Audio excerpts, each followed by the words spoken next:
Assalamualaikum warahmatullahi wabarakatuh.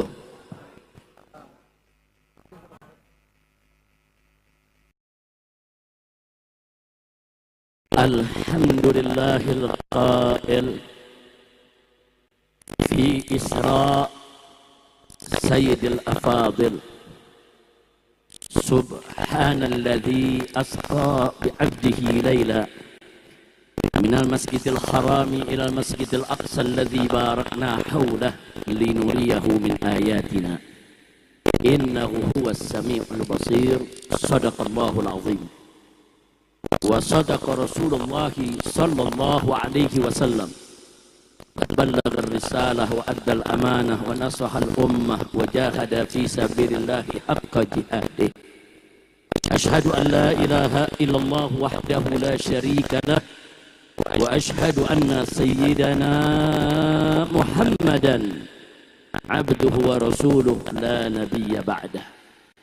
اللهم صل وسلم وبارك على سيدنا وحبيبنا وشفيعنا ومولانا نبينا محمد وعلى آله الطاهرين الطيبين وأصحابه الغر الميامين ومن تبعهم بإحسان إلى يوم الدين. أما بعد. Kepada para habaib, para alim ulama, para kiai, para ajangan, para tuan-tuan guru, para tokoh dan sesepuh masyarakat yang sama kita cintai dan sama kita muliakan dan selalu kita doakan, semoga para habaib, para ulama, para kiai, para ajangan, para guru-guru kita semua senantiasa oleh Allah Subhanahu wa taala dipanjangkan umur dalam taat dan ibadah, dalam sehat walafiat, diberikan kemenangan di setiap langkah perjuangan dakwahnya. Amin ya rabbal alamin. Taqabbalallahu minna wa minkum fataqabbal ya karim. Luar biasa pada malam hari ini kerja keras segenap panitia penyelenggara yang setiap tahun menggelar acara puncak berzikir. Kali ini udah yang keberapa?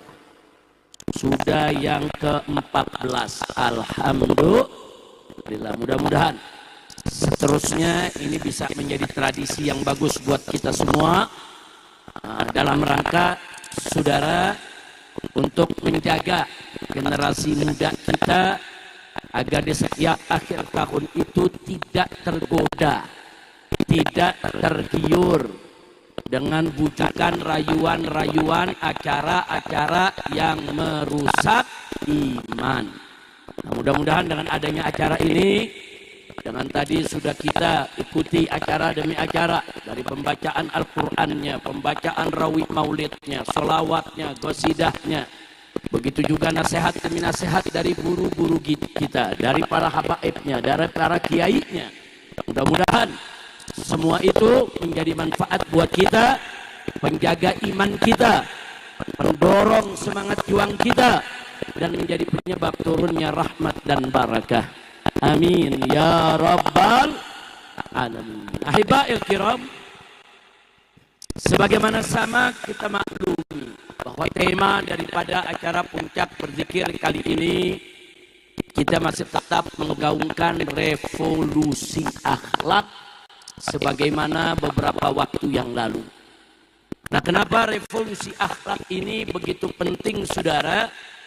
Karena berbagai macam kerusakan, berbagai macam kebobrokan, kehancuran, kejahatan yang terjadi di kita punya negeri, semuanya bersumber karena rusaknya akhlak, ya ikhwan. Ya, kalau akhlak sudah rusak, akhlak suatu bangsa, maka bangsa tersebut, saudara, akan binasa. Akhlak itu, saudara, ibarat sendi bagi suatu rumah. Saudara, ada sendi rumah berdiri, tanpa sendi rumah hancur. Nah, begitu juga bangsa. Saudara, suatu bangsa itu kalau ada budi pekertinya, ada akhlak karimahnya, maka dia akan tegak berdiri, berjaya, penuh berkah. Insya Allah. Tapi kalau manakala suatu bangsa udah kehilangan akhlaknya, saudara, maka apa yang terjadi? Binasa itu negeri, saudara. Sekarang kita lihat kenapa di mana-mana banyak yang korupsi, saudara. Orang-orang Islam banyak yang korupsi. Kenapa? Karena akhlaknya rusak. Orang kalau ada akhlak nggak berani dia korupsi. Kenapa sekarang di mana-mana, saudara, kita lihat banyak anak-anak muda kurang ajar kepada orang tuanya, durhaka kepada orang tuanya, saudara. Bukan lagi membentak orang tua, saudara, bahkan ada yang membunuh orang tuanya sendiri. Kenapa semua itu terjadi? Karena rusaknya akhlak, saudara.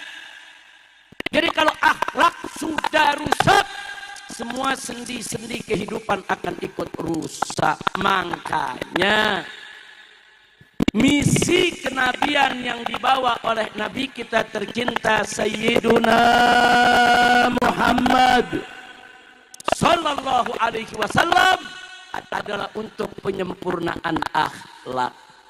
Beliau sendiri yang sampaikan, kama qala Nabi Sallallahu Alaihi Wasallam, innama bu'ithu li utammima makarimal akhlak. Sesungguhnya aku ini diutus hanya untuk menyempurnakan kemuliaan akhlak. Jadi apa saja yang Nabi ajarkan kepada kita, dari urusan akidahnya, syariatnya, saudara, semuanya tidak lain dan tidak bukan adalah untuk penyempurnaan akhlak. Saudara, kenapa kita diharamkan untuk mempersekutukan Allah? Kenapa kita diharamkan dari amaliyah perdukunan? Jawabnya, supaya akhlak kita mulia. Orang kalau sudah kehilangan iman kepada Allah Subhanahu wa ta'ala, saudara, orang kalau sudah mengikuti daripada ajaran-ajaran iblis dan syaitan yang terkutuk, saudara, maka akhlaknya akan sirna. Kenapa kita diwajibkan sholat 5 waktu? Supaya akhlak kita mulia. Kenapa kita diwajibkan puasa di bulan Ramadan? Supaya akhlak kita mulia. Kenapa kita diwajibkan untuk membayar zakat? Supaya akhlak kita mulia. Kenapa kita diperintahkan untuk menunaikan ibadah haji? Supaya akhlak kita mulia. Kenapa kita tidak boleh menenggak minuman keras? Supaya akhlak kita mulia.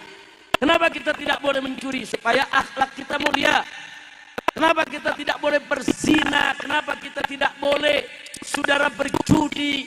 Kenapa kita tidak boleh melakukan aneka ragam kemungkaran, kemaksiatan? Supaya akhlak kita mulia. Jadi kalau bicara tentang revolusi akhlak, berarti revolusi itu, saudara, bukan gerakan pelan-pelan, bukan gerakan ekstrim, langsung melakukan perubahan. Yang kemarin tidak sholat, hari ini harus sholat. Yang kemarin akhlak tidak baik, hari ini harus bangkit untuk memperbaiki akhlaknya. Yang kemarin sudah baik, hari ini, malam ini, saudara, ayo kita lebih perbaiki lagi. Itu revolusi. Revolusi akhlak, saudara. Kemarin masih nggak sholat, hari ini dan seterusnya harus sholat. Itu yang dimaksud dengan revolusi. Maka itu saya mau tanya semua, siap revolusi akhlak? Siap revolusi akhlak? Takbir. Shallu ala Nabi. Saudara, salah satu akhlak. Ini kalau kita bicara akhlak nih, waduh, luas. Luas, saudara. Samudra hikmah dan pengetahuan. Satu saja kita bicara soal akhlak, saudara. Soal apa? Bohong. Bagaimana bohong ini, saudara, saat ini sudah mulai berurat berakar. Dari mulai pejabat tinggi sampai rakyat di bawah banyak yang bohong. Saudara, bohong itu mencerminkan, saudara, rusaknya akhlak. Orang kalau punya akhlak dia bakal ngebohong. Orang kalau punya akhlak dia akan jauhkan dirinya daripada bohong. Sekarang kebohongan di mana-mana, saudara. Kebohongan di mana-mana. Dari mulai pejabat yang paling tinggi sampai rakyat yang paling rendah. Di mana-mana bohong jadi hal biasa, saudara. Bohong itu dianggap sudah menjadi satu kebiasaan. Bahkan ada yang menganggap bohong itu satu kebutuhan. Seolah-olah kalau nggak bohong dia nggak hidup, saudara. Kalau nggak bohong dia nggak dapat duit. Kalau nggak bohong dia nggak dapat jabatan. Kalau nggak bohong, saudara, bagi dia, saudara, jalannya akan terhambat. Bohong di mana-mana saat ini terjadi, saudara. Padahal dalam Al-Quran Allah perintahkan kita. Wallahu subhanahu wa ta'ala qala, ya ayyuhalladzina amanu taqullaha wa kunu ma'as sadiqin. Shadaqallahul azim. Apa Allah punya perintah? Hei orang-orang yang beriman, ittaqullah, bertakwalah kamu sekalian kepada Allah, wa kunu ma'as shadiqin, dan bersamailah orang-orang yang shadiqin. Orang-orang yang shadiqin itu orang-orang yang sidik, orang-orang yang jujur, orang-orang yang lurus, orang-orang yang tidak pembohong, bukan pendusta dan bukan penipu, saudara. Allah yang perintahkan, saudara.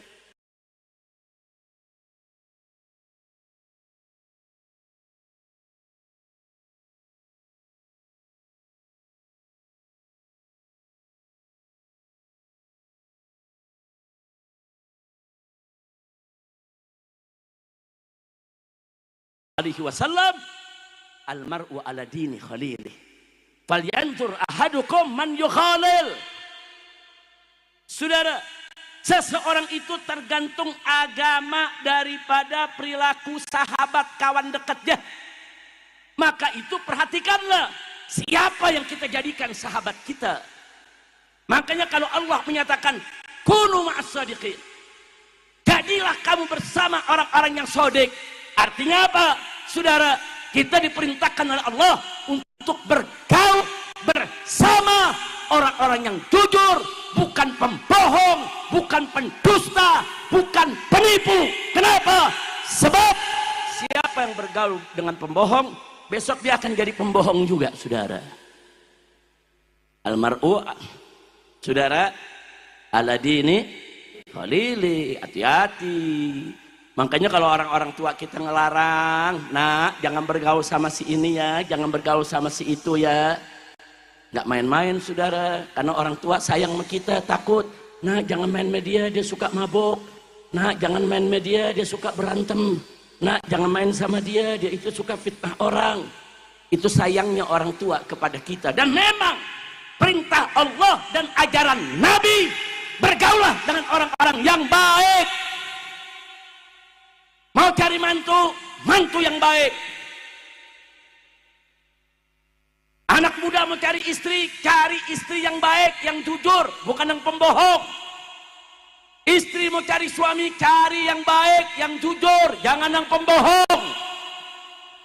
Saudara, sama santri mau cari guru yang shadiq, yang jujur dengan ilmunya, saudara. Jadi mencari bergaul dengan orang-orang yang shadiqin itu adalah perintah Allah Subhanahu wa ta'ala. Sekarang saya mau tanya semua, perintah siapa? Perintah siapa? Jawab yang kompak, perintah siapa?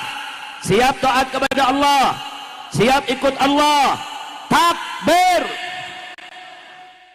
Saudara, sifat bohong itu sifat jelek. Bahkan banyak ulama memasukkan bohong itu minal kabair, bukan shaghair, saudara. Bohong itu bagian dari dosa besar, bukan dosa kecil. Apalagi kalau bohong itu, saudara, merugikan orang lain, merusak agama, saudara, merusak kepercayaan yang ada di sekitar kita. Itu bisa menjadi dosa besar. Saking jeleknya bohong, saudara, sampai-sampai Nabi mengatakan kepada para sahabat, la takdzib wa in kunta mazihan. Jangan bohong walaupun kau sedang bergurau, walaupun kau sedang bercanda. Bayangkan, bercanda aja Nabi suruh, jangan bohong. Nabi suka bercanda, saudara, tapi bercandanya Nabi nggak pernah bohong. Nabi suka bergurau, tapi gurauan Nabi nggak pernah bohong. Ada seorang nenek-nenek datang ke Nabi alaihi salatu wassalam, ya Rasulullah, doakan saya dong biar masuk surga. Minta doa sama Nabi, nenek-nenek, supaya masuk surga. Nabi bercanda. Apa kata Nabi? Nenek, di surga nggak ada nenek-nenek. Nangis tuh nenek, saudara. Minta doa masuk surga. Kata Nabi, di surga nggak ada nenek-nenek. Saudara, Nabi nggak bohong, emang di sorga nggak ada nenek-nenek. Semua penghuni sorga akan kembali berusia muda. Mudah-mudahan kita masuk sorga semua. Maksud Nabi, saudara, Nabi mengatakan sebenarnya, saudara, ya Nabi sedang bergurau, betul. Tapi Nabi nggak ngebohong. Begitu ini nenek nangis, buru-buru Nabi diamkan. Nenek sebentar, jangan nangis. Kata Nabi, kenapa di sorga nggak ada nenek-nenek? Karena nanti kalau kau masuk sorga, engkau menjadi muda kembali. Seneng tuh nenek. Bu. Nah, ibu-ibu saya mau tanya, yang nenek-nenek masuk surga muda lagi, seneng nggak? Yang di sini nih, yang kakek-kakek masuk surga muda lagi, seneng nggak? Oh, luar biasa, saudara. Baru si nenek tadi ketawa, seneng, didoain sama Nabi, saudara. Jadi artinya, saudara, Nabi mengajarkan kita lah takdzib, jangan bohong. Seorang bohong jadi adat istiadat masyarakat, di mana-mana orang pada bohong. Apalagi kemarin 10 tahun presidennya bohong dulu. Pagi bohong, siang bohong, sore bohong, malam bohong. Sampai saya waktu di Mekah tahun 2019 karang lagu. Judulnya Si Raja Bohong. Ntar biar Habib Hanif yang bawain. Masya Allah, saudara. Bohong ini, saudara, nggak boleh kita jadikan kebiasaan. Kenapa? Dalam Al-Quranul Karim, saudara, Allah menyatakan, faqala ta'ala, innallaha la yahdi man huwa musrifun kadzdzab. Shadaqallahul azim. Apa kata Allah? Sesungguhnya Allah tidak memberikan petunjuk. Allah haramkan itu petunjuk bagi siapa? Saudara, man huwa musrifun kadzdzab, bagi orang-orang yang musrif itu yang kelewat batas, saudara. Kadzdzab dan pendusta.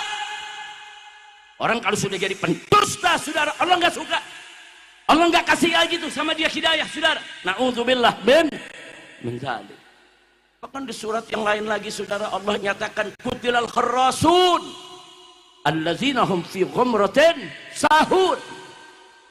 Apa Allah nyatakan, saudara? Qutilal kharrasun, terkutuk orang-orang yang suka berdusta. Terkutuk para pembohong, saudara. Kenapa mereka dikatakan terkutuk, saudara? Alladzina hum, karena mereka itu fi ghamratin sahun. Mereka sudah lalai sehingga tenggelam dalam kebodohan, saudara. Makin banyak berbohong, dia akan makin tenggelam dalam kebodohan. Na'udzubillah min dzalik. Jangan ayat Al-Quran kalau kita cerita soal bohong, saudara, Allah nggak suka. Jangan kita berbohong. Kira-kira jelas tidak? Paham tidak? Berbohong itu bagus atau jelek? Halal atau haram? Kerjakan atau tinggalkan? Siap tinggalkan bohong? Takbir! Sekarang kita lihat dalam hadis, saudara. Bohong jadi ciri munafik. Bohong jadi ciri munafik, saudara. Nabi yang katakan dalam hadis sahih, saudara, qala Rasulullah sallallahu alaihi wasallam atau kama qala Nabi sallallahu alaihi wasallam, ayatul munafik salat.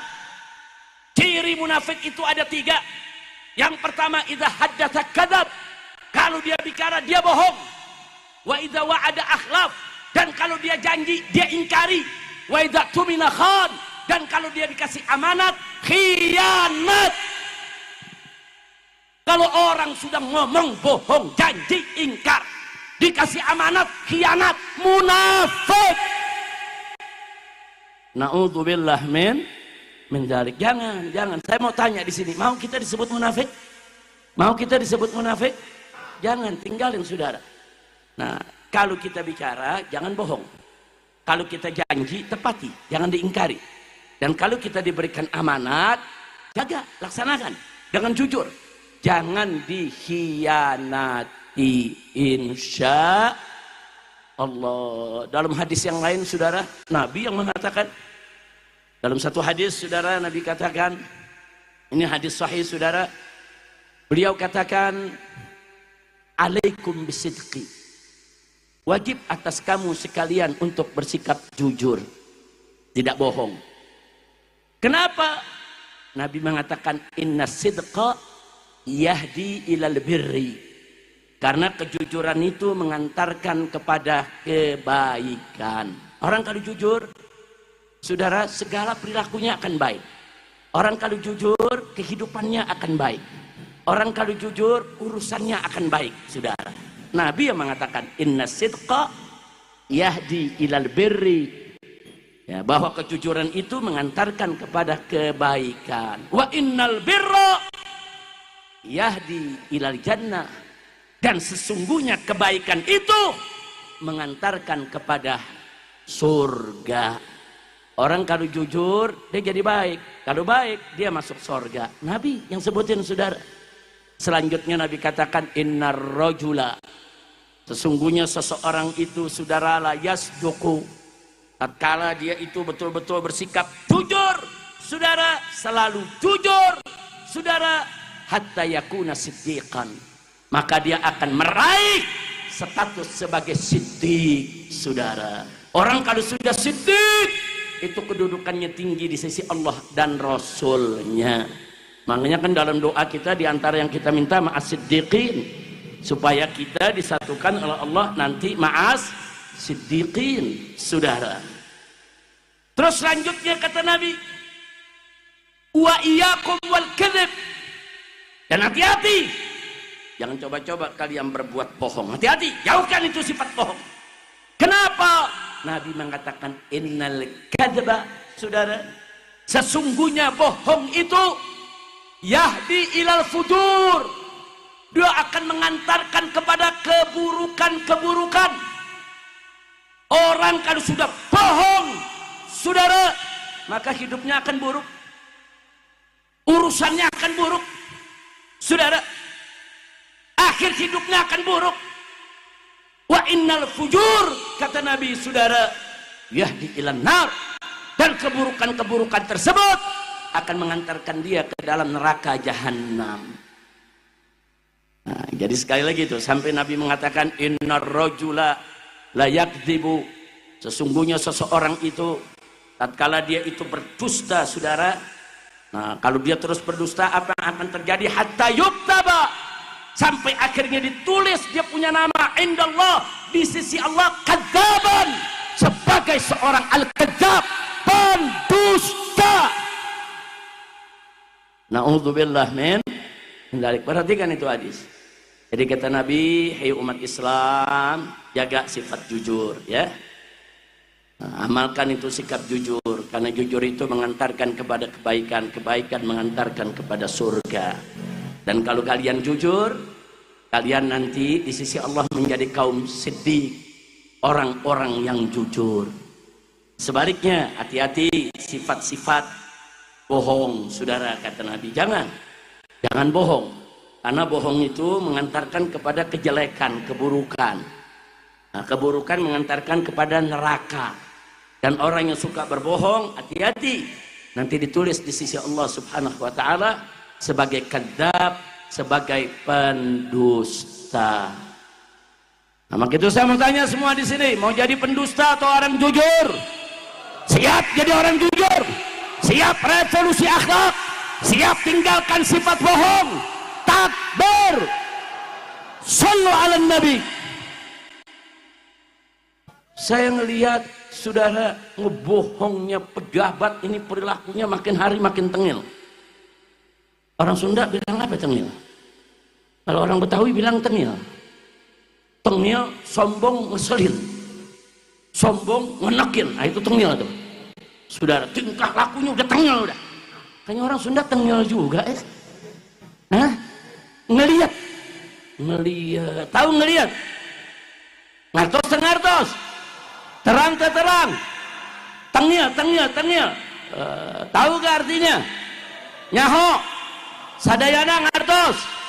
Alhamdulillah. Bagaimana enggak tengil, saudara? Terjadi bencana di Aceh, terjadi bencana di Sumatera Barat, Sumatera Timur. Ada jenderal kepala BNPB, saudara, bikin pernyataan, belum turun nih dia ke lapangan, dia bikin pernyataan. Apa pernyataannya? Ah, itu kan ramenya cuma di medsos doang. Iya, orang mau ngomong begitu turun dulu, betul.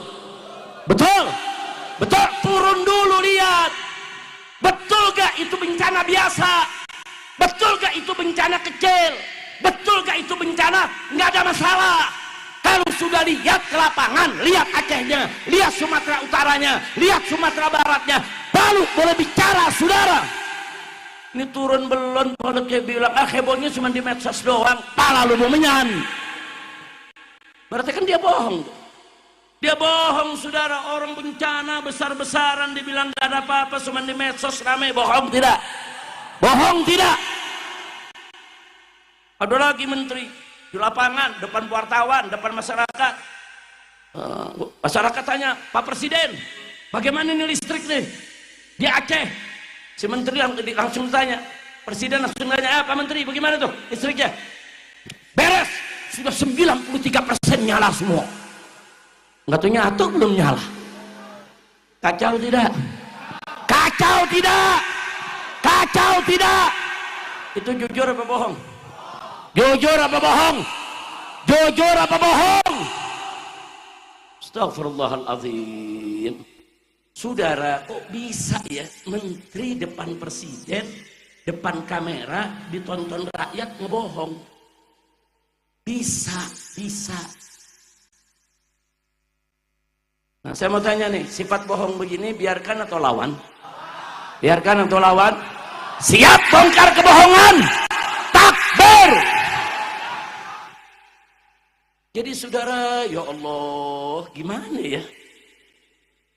Presiden gara-gara banyak bohong dulu, saudara, 10 tahun berjalan, saudara dulu, karena sering bohong, sampai ijazahnya orang nggak percaya asli.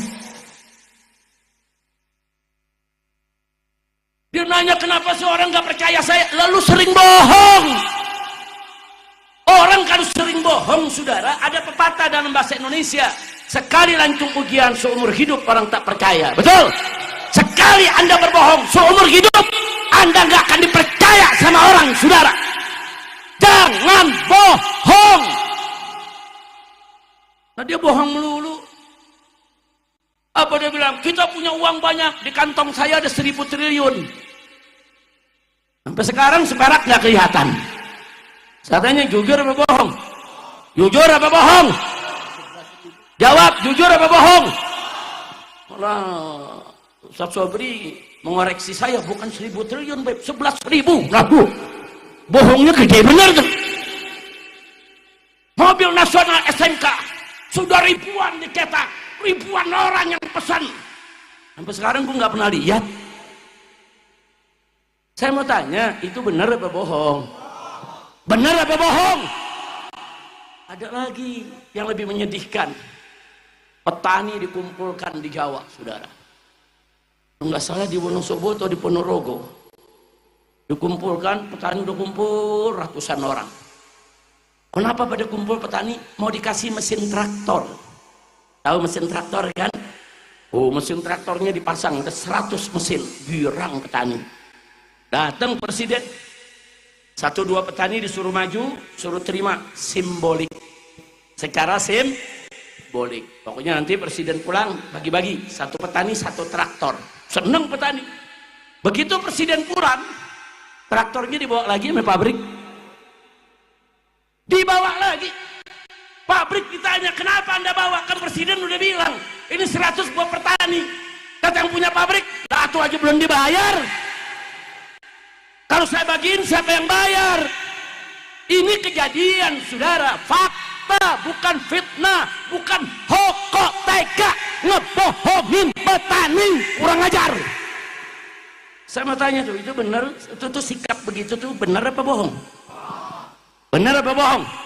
Nyakitin tidak bohong? Petani disakiti bohong.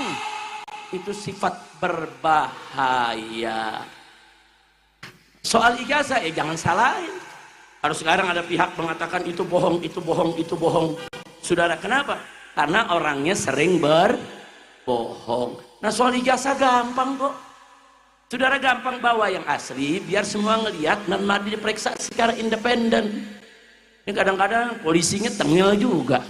Ini ijazahnya ya, coba lihat ya, tapi jangan disentuh. Ya, Dilihat boleh, tapi jangan disentuh, nggak boleh dipegang. Ini polisi lagi main sinetron, apa bagaimana sih? Kan yang datang ahli, yang datang ini kan orang-orang yang memang, saudara, punya keahlian di bidang itu. Nggak apa-apa. Coba lihat, oh ya, ini kertas yang asli nih. Oh coba lihat fotonya, baru atau memang sudah lama dari dulu. Kelihatan semua saudara. Megang nggak boleh, cuman boleh ngelihat. Tapi tetap diminta untuk diakui asli. Astagfirullahaladzim. Jadi saya lihat nih banyak bohong, saudara. Banyak bohong. Ada ijazah kursus wakil presiden, katanya S1. KPU nyata S1. Ternyata begitu diperiksa saudara, SMA yang nggak lulus. Masih diperdebatkan soal SMA-nya, S1 nggak ada. Saudara, orang jadi wakil presiden lulus SD pun nggak apa-apa, lulus SMP nggak apa-apa, nggak sekolah negeri juga nggak apa-apa, asal jangan bohong. Ini persoalan bohong, ini berbahaya saudara. Jokowi bukan lulusan UGM, nggak ada masalah. Jokowi tidak punya S1, tidak ada masalah. Jokowi tidak pernah sekolah, tidak ada masalah saudara. Tapi jangan nggak sekolah bilang sekolah, nggak punya ijazah bilang punya ijazah, nggak pernah kuliah bilang kuliah. Bohong dosa besar. Yang dibohongin bukan satu orang, 375 juta rakyat Indonesia. Masya Allah. Jadi ini negeri bagaimana ceritanya saudara. Dulu Pak ya, Bu ya, tahun 45 profesor di Indonesia nggak banyak, masih dihitung jari. Doktor di Indonesia dihitung jari. Tapi kita mampu punya presiden sekelas Bung Karno. Kita mampu punya wakil presiden sekelas Bung Hatta. Nggak repot pemilu, nggak repot ada DPR. Orang-orang pintar kumpul, ya udah. Bung Karno, Bung Hatta jadi presiden dan wakil presiden. Zaman sekarang profesornya ribuan, doktornya ribuan, jutaan orang berpendidikan, saudara, untuk memastikan presiden dan wakil presiden ijazahnya asli atau bukan. Bukan. Innalillahi wa inna ilaihi raji'un. Ini gara-gara apa nih? Gara-gara bohong dibiar. Bahaya tidak? Bahaya tidak? Bahaya tidak? Bohong itu haram, kecuali dalam 3 perkara. 1, kalau lagi perang, innal harba khud'ah, saudara. Sesungguhnya perang itu tipu daya, tapi ada aturan-aturan mainnya dalam fikih jihadnya, saudara. Yang kedua, kalau ngedamain orang, oh si A, si B, saudara kita, si A orang baik, si B orang baik, tapi musuhan. Udah sebulan gak baikan, saudara. Kita pengen dia baik lagi. Kadang-kadang ada yang tahunan udah gak negor-negoran. Nah, ini kita ngebohong, ketemu si A, tadi saya ketemu si B, dia kirim salam buat ente. Katanya dia kangen ente. Seneng si A, percaya nggak percaya tapi seneng. Orang yang dia benci selama ini ngirim salam. Saudara, terus kita jalan ketemu si B, kita bilang tadi kita ketemu B, oh, dipuji ente sama si B. Nah kita bohong sudah. Sini bohong, sono bohong, akhirnya diakur berdua. Bagus gak? Bagus gak? Bohong yang begitu boleh. Bohong begitu tuh boleh. Yang ketiga, bohong buat nyenengin istri. Bohong buat nyenengin istri. Ada yang nanya, kalau bohong kawin lagi gimana Habib? Saya mau tanya, bohong kawin lagi nyenengin apa megelin? Nyenengin apa megelin? Iya, jangan ditanya. Saya cerita bohong yang nyenengin istri. Dia nyediain kita sayur marak, saudara. Kita minum, wah semangat kita. Begitu kita cobain asinnya, na'udzubillah. Tapi kita nggak ngomong asin. Hei istriku, enak betul ini marak. Cakep ente, kalah hotel bintang 5. Saya mau tanya, bohong nggak? Bohong nggak? Tapi istri senang nggak? Rumah tangga akur nggak? Boleh. Boleh saudara. Oh istri curiga sama kita. Ini pulang malam terus, kadang-kadang 2 hari nggak pulang, jangan-jangan dikawin lagi. Istri udah mulai cembetut, kita pulang, kita tahu dia marah. Nah kita hibur, istriku nggak usah khawatir, nggak mungkin lah abang kawin lagi ke sana kemari. Loh kenapa abang nggak mungkin? Kan mungkin aja lelaki.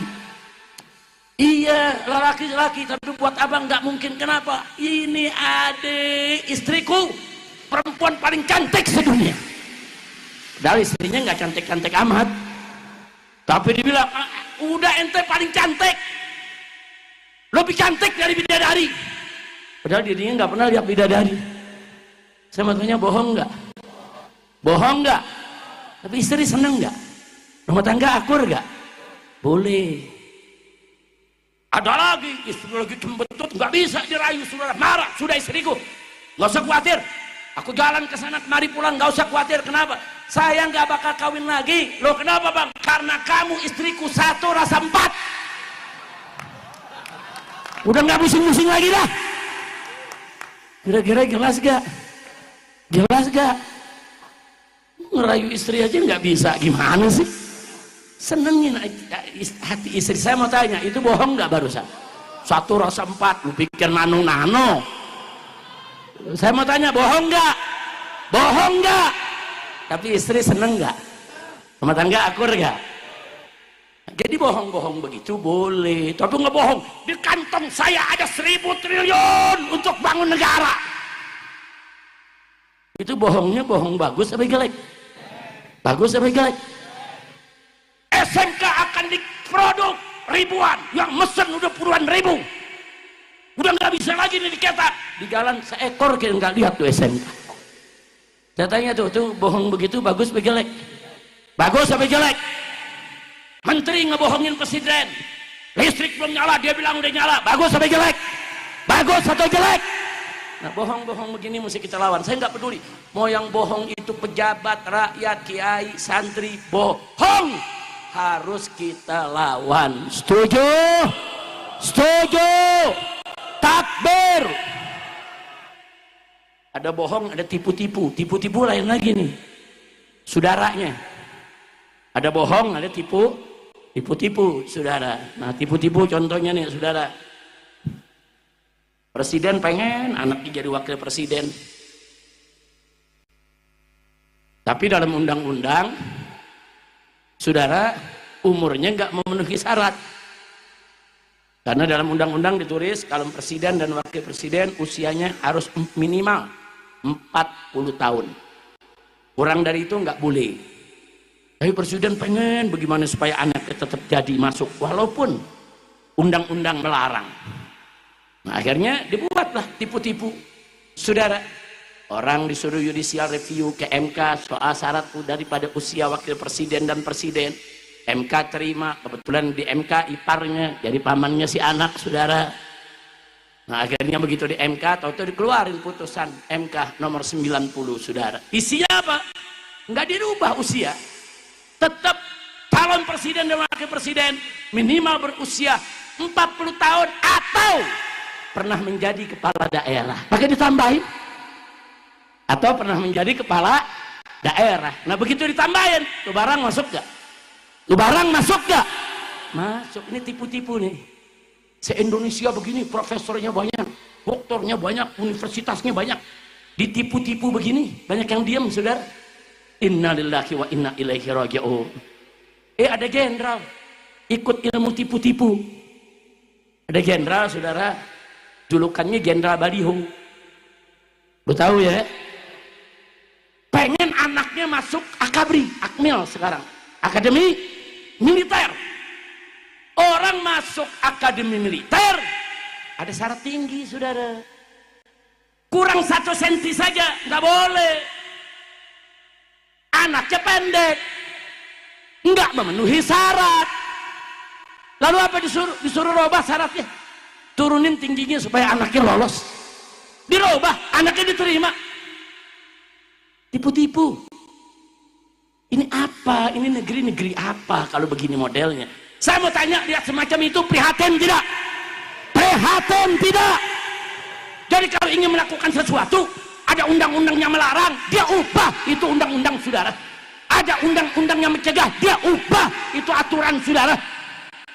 Dia hancurkan tatanan hukum Republik ini. Inna lillahi wa inna ilaihi raji'un. Itu sama, tipu-tipu sama bohong sama. Itu dia pakai jalan kebohongan. Wah, capek lah.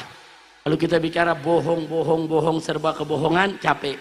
Yang terakhir yang saya mau sampaikan di sini, saudara hati-hati. Zaman kita ini seperti zaman yang pernah dikabarkan Nabi alaihi salatu wassalam. Nabi mengatakan, sayati 'alan nas sanawatun khadda'at. Akan datang kepada manusia, aku punya umat, tahun-tahun kebohongan, tahun-tahun kepalsuan, tahun-tahun penipuan. Tahun yang bagaimana, saudara? Tahun, kata Nabi, yusaddaqu fihal kadhib. Di tahun-tahun tersebut, kata Nabi, para pendusta dipercaya. Dan sebaliknya, kata Nabi, wa yukadzabu fihas shadiq. Sedangkan orang yang jujur didustakan. Pendusta dipercaya, orang jujur nggak dipercaya. Nabi yang kasih tahu, hati-hati, akan datang ke umatku tahun-tahun penuh penipuan, penuh kebohongan. Selanjutnya kata Nabi, apalagi yang terjadi, saudara? Wa yu'tamanu fihal kha'in. Pengkhianat diberi amanat.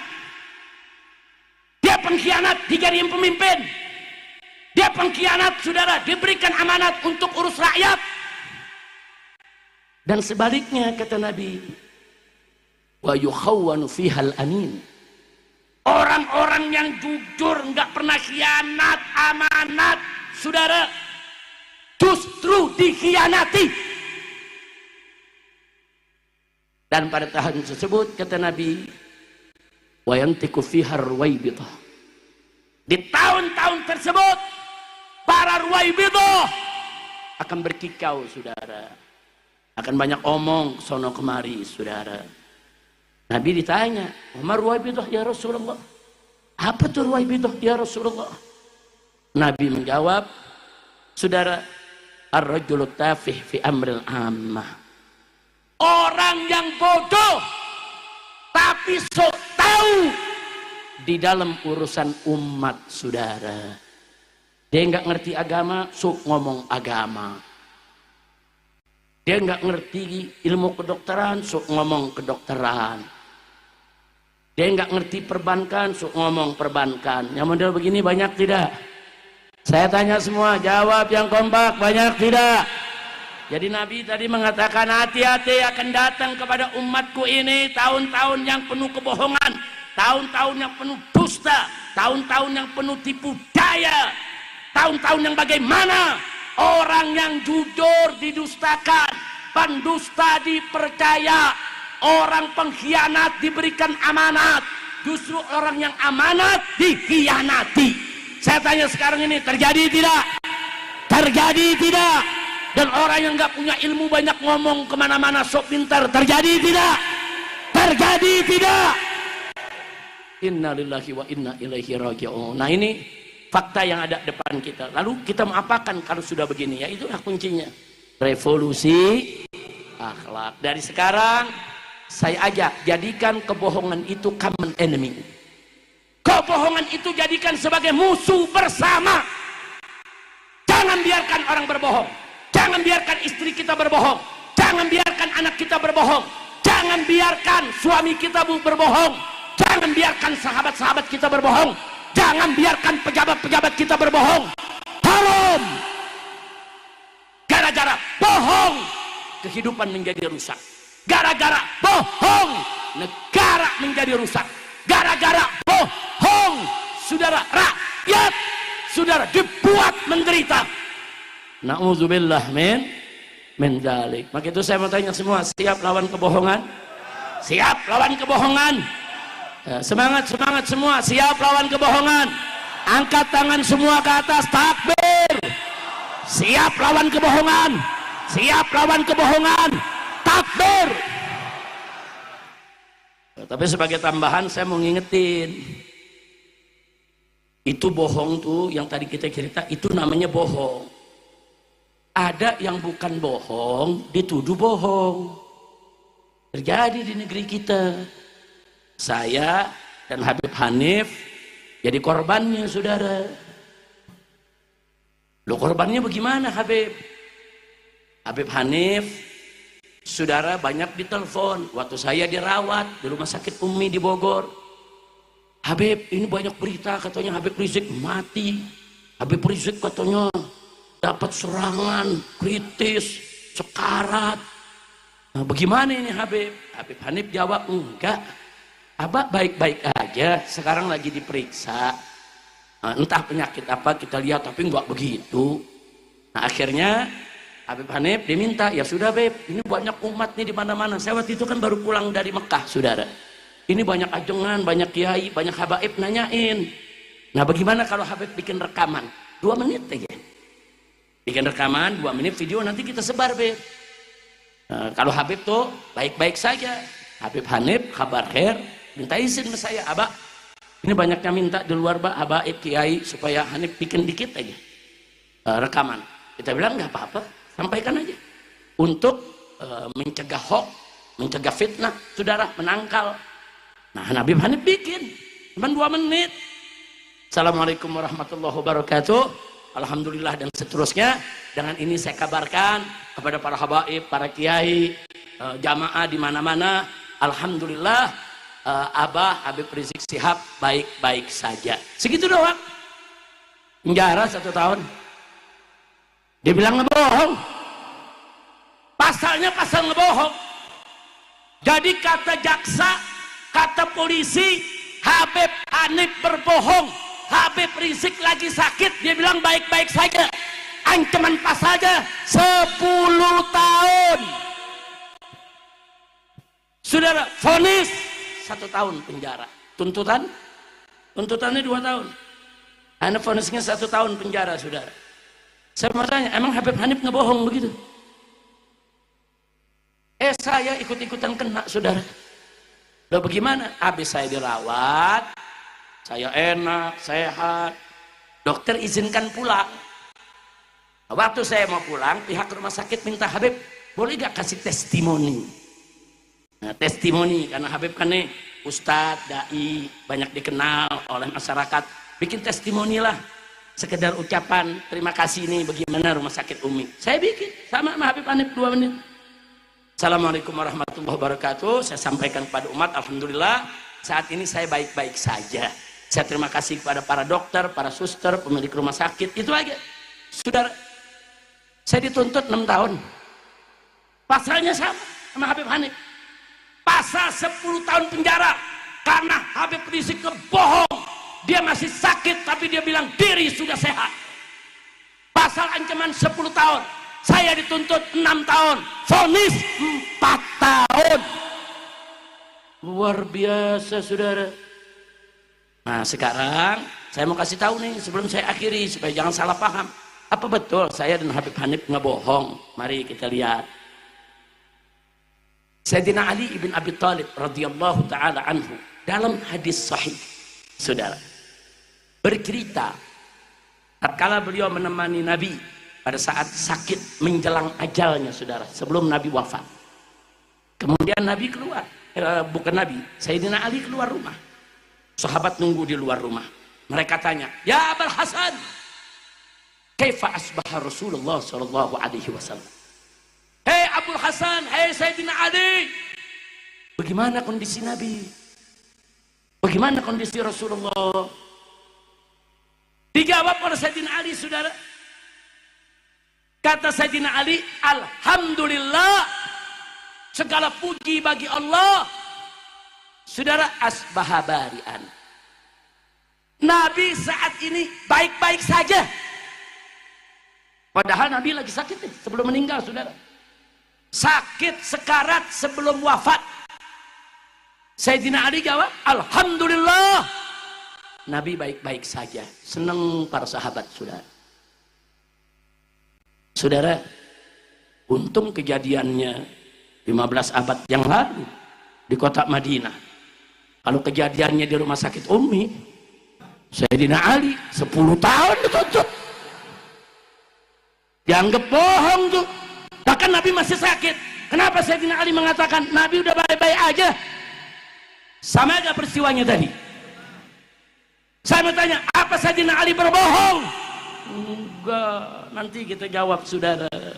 Alhamdulillah Sayyidina Ali nggak ada di Bogor. Kalau ada dilaporin sama wali kotanya. Wali kota pakai diangkat jadi wakil menteri. Astaghfirullahaladzim. Kira-kira jelas gak? Yang kedua, hadis sahih juga. Saudara, Sayyidina Abdullah ibn Sayyidina Al-Abbas radhiyallahu anhuma mendengar Sayyidatuna Aisyah sakit. Sakitnya juga menjelang wafat, saudara. Beliau datang, beliau besuk. Setelah memberikan salam, saudara, beliau tanya, "Ya Ummul Mukminin, wahai ibunya orang yang beriman, bagaimana keadaanmu saat ini?" Apa jawab saudara Siti Aisyah? Beliau jawab, "Alhamdulillah bikhair ini taqaitu." Alhamdulillah, segala puji bagi Allah. Saya baik-baik saja selama saya bertakwa kepada Allah. Udah, orang kalau udah bertakwa udah nggak ada keluhan, udah. Mau Allah uji bagaimana juga udah enak aja, saudara. Saudara, Siti Aisyah lagi sakit. Menjelang wafat ditanya, "Bagaimana keadaan Anda, hai Ummul Mukminin?" Beliau jawab, "Alhamdulillah, baik-baik saja." Saudara, kalau zaman sekarang Siti Aisyah kena lagi. Saudara, pasal ancaman 10 tahun. Vonis bisa 6 tahun, saudara. Atau 4 tahun, atau 2 tahun, atau setahun kayak Habib Hanif. Nah, saudara, apa yang dilakukan oleh Sayyidina Ali ibn Abi Thalib dan Sayyidatuna Aisyah ibn Abi Bakar Siddiq radhiyallahu ta'ala anhum an jami'is sahabah, itu bukan bohong. Itulah adab menjawab kalau seseorang bertanya kondisi kita. Dalam hadis-hadis lain, Nabi pernah bertanya kepada sahabat, "Ya fulan, bagaimana keadaanmu?" Dia jawab, "Alhamdulillah bikhair ya Rasulullah." Dan Nabi sendiri pernah ditanya oleh sahabat, saudara, "Ya Rasulullah, bagaimana keadaanmu?" Nabi menjawab, "Alhamdulillah anna bikhair." Jadi memang itu sunnah Nabi. Kalau kita sakit ditanya orang, tetap jawab, "Alhamdulillah anna bikhair." Itu bukan bohong, itu adab. Adab yang diajarkan oleh Nabi. Kenapa? Apa hikmahnya? Apa manfaatnya? Satu, dengan kita mengatakan alhamdulillah ana bi khair, segala puji bagi Allah, aku ini baik-baik saja. Satu, untuk tetap menjaga rasa bersyukur kita kepada Allah. Kira-kira jelas tidak? Untuk menjaga rasa syukur, walaupun kita sakit tetap kita bersyukur kepada Allah. Yang kedua, saudara, untuk menanamkan dalam jiwa kita harapan untuk sembuh, agar kita tidak putus asa dengan penyakit kita. Yang ketiga, saudara, untuk menumbuhkan optimisme, saudara, dalam kesembuhan. Yang keempat, saudara, nggak sampai di situ saja, untuk kita tidak menunjukkan keluhan tentang perbuatan Allah kepada kita di hadapan makhluk, saudara. Allah punya perbuatan terhadap kita, jangan dikeluhin, jangan. Anak sakit nih, anak begini, Allah bagaimana nih, ya jangan. Itu sama juga kita mengeluhkan perbuatan Allah kepada kita terhadap orang lain. Jangan. Jangan. Dan yang kelima, dengan mengucapkan alhamdulillah bikhair, itu bisa menjadi barokah sekaligus syifa, bisa menjadi berkah sekaligus obat bagi orang yang sakit tadi, saudara. Nggak sampai di situ, ada satu hadis lain. Allah bertanya kepada malaikatnya, saudara, tentang orang yang sakit dibesuk orang. Pertanyaan Allah kepada sang malaikat, bagaimana sikapnya? Waktu dia ditanya, bagaimana keadaanmu, bagaimana? Malaikat melapor, dia tetap memujimu ya Allah. Dia nggak mengeluh ya Allah. Allah sampaikan kepada malaikat tadi, sembuhkan. Berikan dia daging yang baru, berikan dia darah yang baru. Subhanallah. Jadi jawab bikhair, alhamdulillah, bukan bohong. Itu adab, ajaran Nabi. Itu adab, ajaran syariat. Lah, kok di Indonesia ajaran syariat dianggap bohong dan dipidanakan, dikriminalisasi. Bahaya tidak? Bahaya tidak?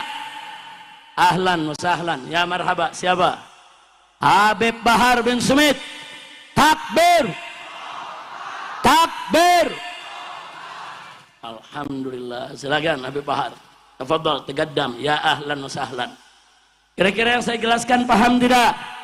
Jelas tidak? Nah baik, sekarang saya mau tanya semua siap jadi orang jujur? Siap lawan kebohongan? Siap lawan kebohongan? Takbir. Nah, sekarang karena Habib Bahar udah datang, rame-rame kita baca nasyid. Mau nasyid gak? Mau nasyid gak? Ini nasyid, saudara, sudah ada sejak 2019. Ahlan wa sahlan, ya marhaba. Mau denger gak? Mau ikutin rame-rame? Betul.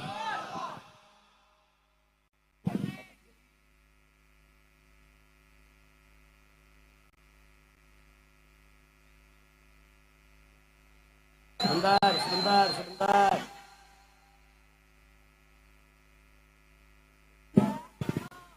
Saudara, perhatikan semua. Siap lanjut? Siap lanjut? Dulu tahun 2019 saya udah kasih tahu umat, ini presiden tukang bohong, bahkan si raja bohong. Nah dulu banyak yang belain, gak percaya. Nah sekarang baru percaya. Saudara, dulu saudara kita kasih tahu, nggak percaya. Malah dikatakan Habib Rizik ini bikin hoax, bikin fitnah. Saudara, sampai tuh grup band anak-anak muda tuh, apa tuh namanya tuh dulu? Seleng. Saudara, wah saking dia bela si pembohong, dia bikin lagu, dia hajar FPI, dia hajar santri. Apa dia bilang? Apa tuh ada kelompok takbir Allahu Akbar perilakunya barbar. Ada lagunya saudara. Dia bikin lagu dan dia nyanyikan. Takbir Allahu Akbar perilaku barbar. Takbir Allahu Akbar perilaku barbar. Demi membela si pembohong, dia hina laskar-laskar FPI yang berjuang menegakkan amar ma'ruf nahi munkar. Sekarang ngarang lagu Republik Fufu Fafa. Kacau. Dia baru bangun tidur. Belek masih banyak. Makanya dari dulu kalau ulama nasehatin dengar, betul? Yang dulu pada ngejilat presiden, saudara, sekarang pakai Yohanu nyerang presiden. Ya ini presiden bersalah kemarin kemana? Betul? Saya udah nggak percaya sama orang-orang seperti ini, saya nggak percaya ya kawan. Yang kemarin ikut hina ulama, ikut hina santri, saudara, ikut puji pembohong, tahu-tahu sekarang nyerang si pembohong. Udah nggak percaya, saudara. Makanya perlunya kita umat Islam berjuang dengan istiqomah. Betul? Siap istiqomah, siap revolusi akhlak. Takbir. Nah ini dulu nih 2019 berarti 6 tahun lalu, betul? Saya udah kirim ke Indonesia, waktu itu saya ada di Mekah. Perhatikan baik-baik. Rakyat dibohongi, janji diingkari, ulama dizalimi, amanat dikhianati. Rakyat dibohongi, janji diingkari, ulama dizalimi, amanat dikhianati. Soal kecil bohong, soal besar bohong, semua janji bohong, dia si raja bohong. Soal kecil bohongnya rame-rame, dia semua si raja lagi bohong. Soal kecil, soal besar, semua janji, dia si raja bohong. Soal kecil bohong, besar bohong, semua janji bohong, dia si raja bohong. Astagfirullah, punya presiden si tukang bohong. Astagfirullah, astagfirullah, punya presiden si raja bohong. Astagfirullah, astagfirullah, punya presiden si tukang bohong. Astagfirullah, astagfirullah, punya presiden si raja bohong. Sekali lagi semua rame-rame. Rakyat dibohongi, janji diingkari, ulama dizalimi, amanat dikhianati. Rakyat dibohongi, janji diingkari, ulama dizalimi, amanat dikhianati. Soal kecil bohong, soal besar semua janji bohong, dia si raja. Soal kecil bohong, soal besar bohong, semua janji bohong, dia si raja bohong. Astagfirullah, istighfar semua. Punya presiden si tukang bohong. Astagfirullah, astagfirullah, punya presiden si raja bohong. Astagfirullah, astagfirullah, punya presiden si tukang bohong. Astagfirullah, astagfirullah, punya presiden si raja bohong. Takbir, takbir, siap lawan kebohongan, siap lawan raja bohong, siap hidup dengan jujur.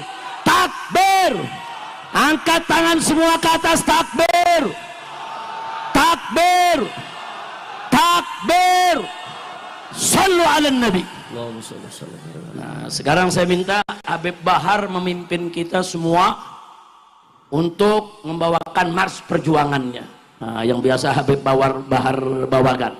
Yang semangat Habib di ini kan didampingi.